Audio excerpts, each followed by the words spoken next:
apa yang perlu dilakukan pertama, saya tidak menjelaskan dari mulai tahap berinteraksi ya. Saya anggap teman-teman sudah bisa semua di situ. Mulai dari persiapkan alat, apalagi?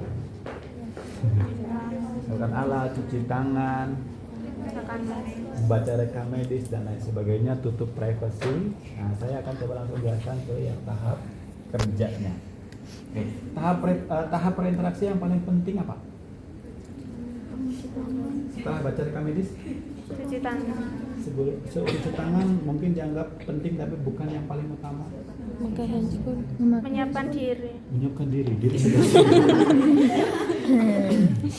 Apa yang pertama? Handphone. Validasi. Dasi. Itu sebagai yang nanti mungkin teman-teman harus ingat sampai nanti kalau sudah bekerja ya, validasi supaya menghindari terjadi malpraktek. Kita mau memberikan obat, kita mau memberikan terapi obat-obatan, pasiennya sudah dibaca rekam medis betul Tuan A.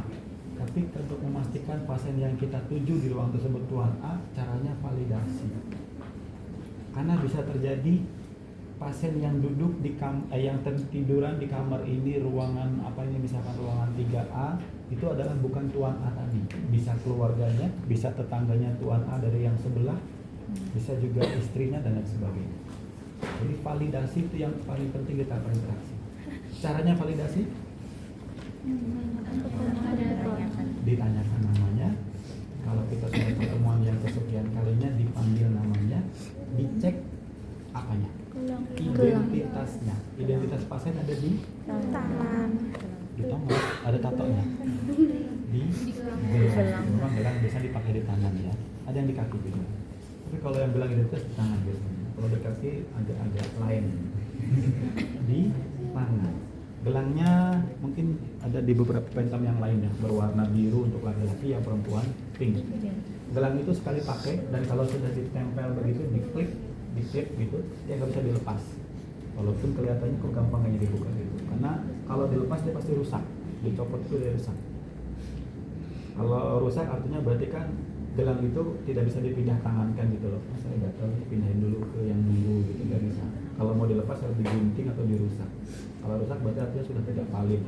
Gitu ya, itu sudah standar keamanan pasien di rumah sakit. Sudah ada identitas. Oke, itu ya yang mungkin saya ingin tekankan, bahwa di berinteraksi validasi. Jangan sampai lupa. Terlalu semangat, Pak. Saya akan siapkan semua alatnya. Ya, yang pertama, setelah kita pakai sarung tangan dulu.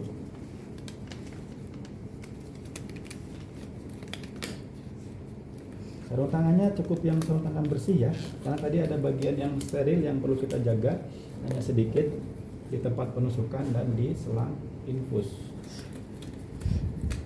Oke.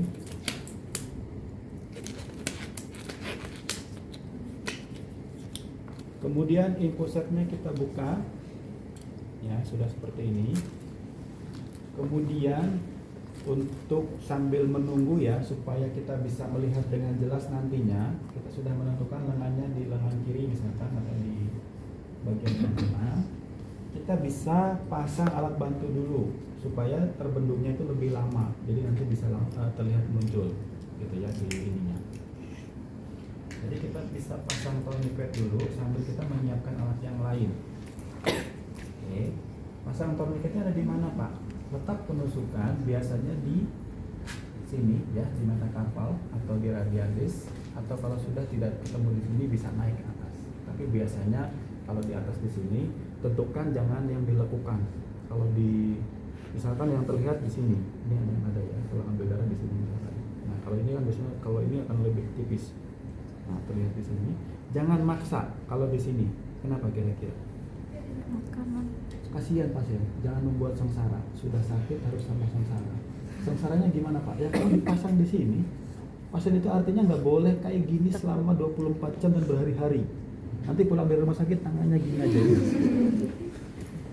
Ya, cari di yang lain. Kalaupun harus di sini, lebih atas dikit atau ke bawah. Artinya kalau pas nekuk itu dia nggak terganggu. Gitu ya. Tapi biasanya umumnya kita akan utamakan di bawah dulu, di bawah kalau sudah tidak ketemu. Kalau sudah tidak bisa dapat lagi, ganti di tempat yang lain, tangan yang lain misalnya. Atau di kaki. Ya. Oke. pasang dulu di awal ini ya sampai sedang lah, jangan terlalu kencang ya, karena sakit biasanya. Oke. Pasenya suruh genggam atau latihan tadi olahraga, genggam buka sampai kapan? Sampai siap menyiapkan alatnya. Pak, kita pasang infusnya ya Pak, Bapak, supaya terlihat pembuluh darahnya. Coba latihan, digerakkan dulu tangannya, genggam buka gitu ya. Ya, terus Pak dilakukan sambil kita siapkan kayak gitu ya. Oke. Nah, alat untuk fiksasi ya, nanti kita setelah ditusuk kita butuh alat fiksasi. Ada dua, ini yang dicontohkan di sini ada dua. Yang pertama pakai yang manual. Kita kalau manual butuh HIPAFIX, butuh kasa ya, HIPAFIX dan kasa. Betadine sudah tidak digunakan lagi, cukup HIPAFIX dengan kasa saja. Atau alat yang lebih baru dari ini ya, apa namanya, ada 3M Tegaderm, dia film. Dia lebih praktis, lebih mudah, hanya tinggal ditempel saja begini. Ya, nanti kita lihat ini. Nanti saya contohkan yang manual ya. Yang Tegaderm nanti dipakai buat yang mau jadi probandusnya. Oke, disiapkan dulu semua. HIPAFIX kita butuh beberapa ya, yang lebar sedikit untuk menutup tempat penusukan, nanti yang kecil untuk fiksasi yang lainnya. Kemudian kasa, infusetnya kita buka ya, seperti ini, didekatkan backup. Nah, infuset kita buka.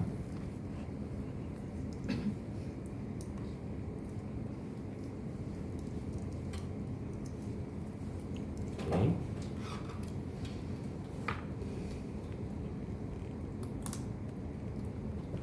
Kita tusukkan di salah satu sisi ini ya, bisa dimanapun boleh, kiri atau ke kanan.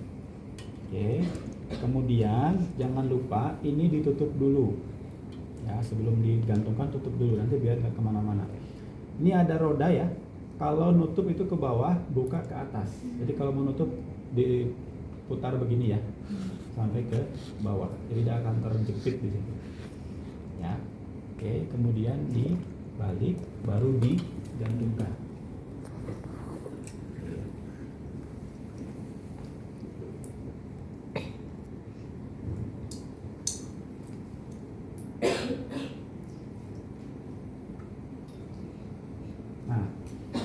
Ini belum siap ya, karena apa? Karena cairannya belum masuk. Jadi untuk pertama itu kita alirkan dulu. Ini dibuka,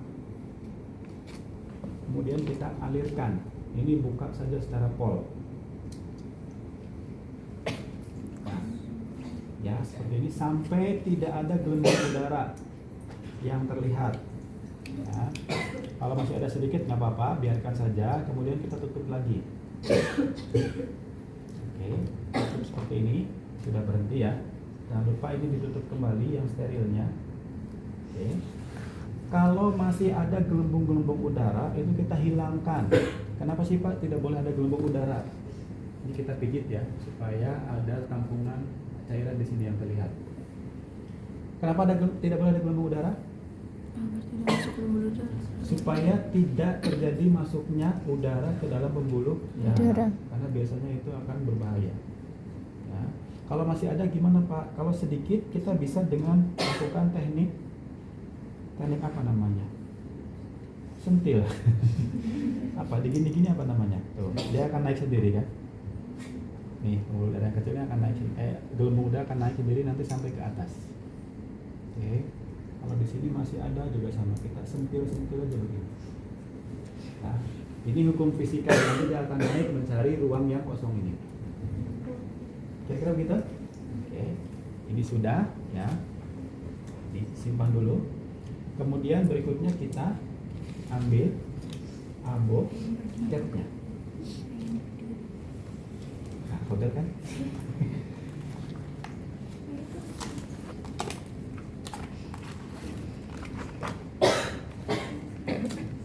Oke, abo catnya sudah siap. Tempat penusukannya juga sudah siap, pasanya tadi sudah disuruh mengepal ya. Nah sekarang kita tentukan tempat penusukannya mau yang mana. Oke ya, tadi ini kalau mau biasanya ada, kalau perawat-perawat yang baru ya, saya juga baru tahu salah satu tekniknya.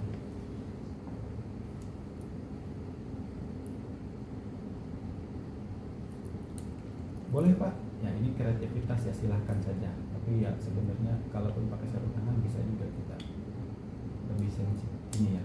Mungkin ada yang tidak merasakan lebih sensitif dengan sarung tangan ya.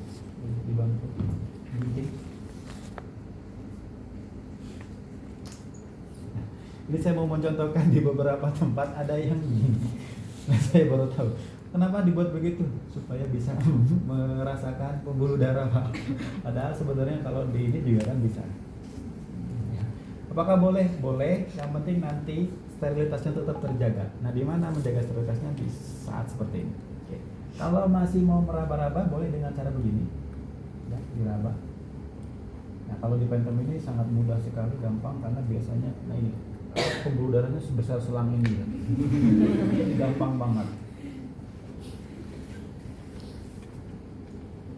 Ya, ini di sini, ya. Oke, ini bersama, ya. Ini pakai jari yang disobek tadi silahkan, tapi nanti kalau mau ditusuk sterilkan, ya, sterilkan, jangan dipegang lagi. Jadi sterilkannya gimana? Sekali usap begini, ya, boleh, atau dengan cara teknik melingkar boleh, gitu ya. Oke. Yang tidak boleh gimana? Setelah dibersihkan, jangan dipegang lagi. Ini gimana ya? Begini lagi. Artinya ini sudah tidak steril lagi. Kita butuh alkohol swab lagi, di swab lagi, gitu ya. Paham ya? Oke. Jadi boleh silakan kalau mau ini pakai sensitivitas silakan. Kira di sini misalkan, oke. Di swab, gitu ya. Oke, selesai. Kalau kita sudah yakin, ambil aboketnya. Oke. Nah, cara pegang aboket itu kalau saya biasanya ya, kalau sudah ini cara yang paling enak adalah begini. Jadi dua jari, tengah dan telunjuk, letakkan aboketnya tegak lurus. Jari apa ini namanya, ibu jari untuk menopang ini ya. Kemudian yang lubang jarum itu yang tersayat ini ya, dia hadapkan ke atas. Jadi nanti ketika akan menusuk begini, ini ya. Oke. Nah, mendorongnya cukup dengan gini saja, nggak perlu digini, membuat takut pasiennya. Jadi cukup gini saja, ini akan mudah. Nah, nanti dulu latihan gini-gini ya tangannya ya. Latihan gini. Oke. Nah, cara menusuknya berapa derajat? Maksimal 30. Kenapa tidak boleh lebih dari 30? Kalau dianalogikan ya, ini adalah pembuluh darah. 30 derajat itu kira-kira segini. Itu 30 itu masih aman. Dia tidak resiko untuk tembus gitu ya. Kalaupun nanti jadi ya miring gitu kan. Tapi kalau beda 30 derajat, 45 derajat misalkan seperti ini, dia terlalu tajam, menukik, apalagi 90 derajat misalkan. Sangat resiko sekali ya, bocor nanti. Maka 30 atau 15 derajat. Kalau saya biasanya 15. Nah, pertanyaan berikutnya. Kenapa? Pertanyaan berikutnya, cara menentukan derajatnya gimana Pak? Apakah harus diukur? Nggak usah, ya, karena nggak akan dinilai harus berapa derajat. Terus caranya bagaimana Pak? Kebiasaan saya ini sudah merupakan hasil riset kecil-kecilan. Kalau pegangnya tadi sudah betul dengan cara begini, atau bisa juga dengan 3 jari, ini jadi sebagai patokan. Jadi kalau kita mau nusuk, tinggal letakkan saja ini di ini pasien, apa namanya, lengan pasien. Nah, ini sudutnya sudah saya perkirakan 15 kurang lebih, ya paling 15 lebih sedikit-sedikit gitu, atau berapa. Nah, kalau tangan yang lain gimana Pak? Sama, coba aja sih. Ya, pada tangan sendiri-sendiri coba. Ya, jadi kira-kira seperti ini. Ya, ini ditempelkan aja begini. Jangan ngangkat, ya, tapi nempel. Kalau ngangkat gini kemungkinan bisa lebih, tapi kalau gini pas. Kalau gini pas, oke? Terus ditusuknya gimana Pak? Cukup gini aja kan? Tusuk kan? Nah, ada caranya, sebentar ya sebelum menusuk ya. Ada cara menusuk nanti, ya teknik ya, salah satu teknik yang mungkin sudah disebutkan, supaya menghindari terjadi adanya kebocoran. Jadi saat nusuk itu, jangan masukkan semuanya jarum, tapi masukkan dulu apa? Sepertiga jarumnya, atau ujungnya saja, sampai benar-benar pembuluh darah itu tertusuk. Tandanya apa Pak? Berwarna merah ya. Kemudian setelah masuk ujungnya, Ada tekniknya. Yang pertama adalah kita tarik seperti ini. Tarik yang putih ini. Jarumnya itu kita tarik. Kenapa harus ditarik?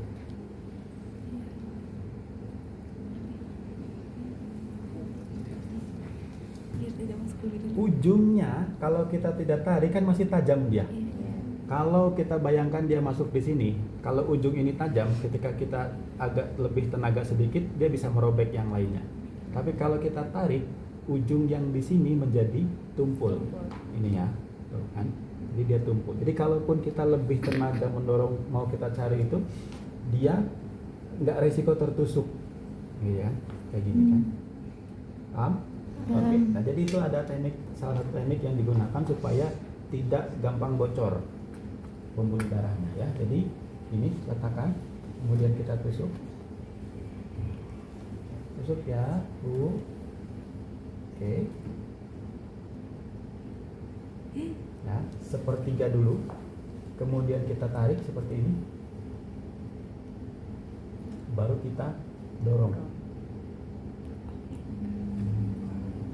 Paham? Paham ya. Kenapa? Supaya ujungnya nggak tajam tadi. Tapi nanti pas prakteknya jangan kelamaan ya. Nanti begini terus ngobrol lagi ditinggalin gitu ya. Biasanya cepat kalau lagi praktek cepat tinggal. Ini kan lagi menjelaskan ya. Jadi, oke. Kalau sudah yakin sudah masuk itu dengan tandanya ada darah yang tertampung di sini, maka kita tinggal siapkan selangnya. Oke. Kita buka. Kemudian lepaskan tourniquetnya ya. Ini dilepas. Kemudian kita sedikit tekan di sini supaya menghindari terjadi adanya darah yang tercecer ya. Walaupun sebenarnya kadang masih ada juga yang mancur gitu ya. Tapi kalau ditekan begini akan meminimalisir. Tekan, ambil jarum yang tajamnya, simpan di bengkok, kemudian sambungkan. Oke. Kemudian alirkan. Kalau tepat pada pembuluh darah, dia biasanya akan lancar, tetesannya akan lancar. Oke, tinggal kita alirkan sedikit. Kalau memang ini, nah begini berarti dia oke, sudah aman. Tutup dulu, jangan lupa. Tutup sepertiga bagian saja, misalkan begini, bagian masih netes. Kemudian berikutnya tinggal kita apa? Fiksasi. Oke. Fiksasinya gimana Pak? Caranya Pak? Kalau yang manual kita tinggal begini ya. Kalau manual agak ribet memang sedikit. Yang pertama selang plastik yang kuning ini, yang jarum plastik ini ya, dia harus terfiksasi dengan rapat. Jadi kira-kira seperti ini. Oke, supaya tidak mudah lepas. Ya. Kemudian kalau mau ditambahkan dengan bantalan kasak yang sudah diberi salep bisa, jangan betadine yang penting ya. Kalau betadine biasanya akan perih. Ya kalau situ masih ada betadine ya, lupa saya belum koreksi. Kemudian ini kita letakkan di mana? Tempat penusukan ini. Ini kan tempat penusukannya ya. Oke, letakkan seperti ini. Kemudian kita tutup dengan kasak, Lipafix.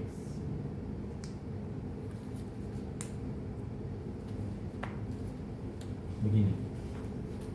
Selesaikah? Belum.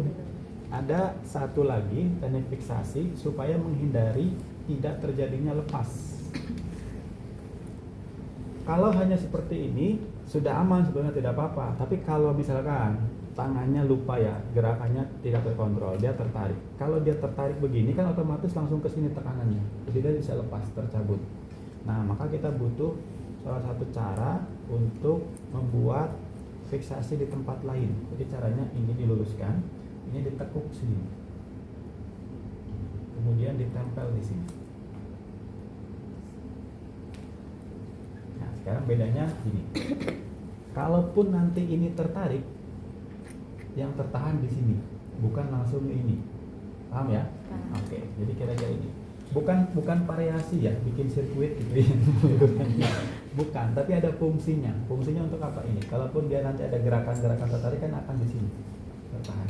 Kalau satu kurang, tambahkan lagi boleh. Gitu ya kira-kira. Jelas? Selesai, gampang kan?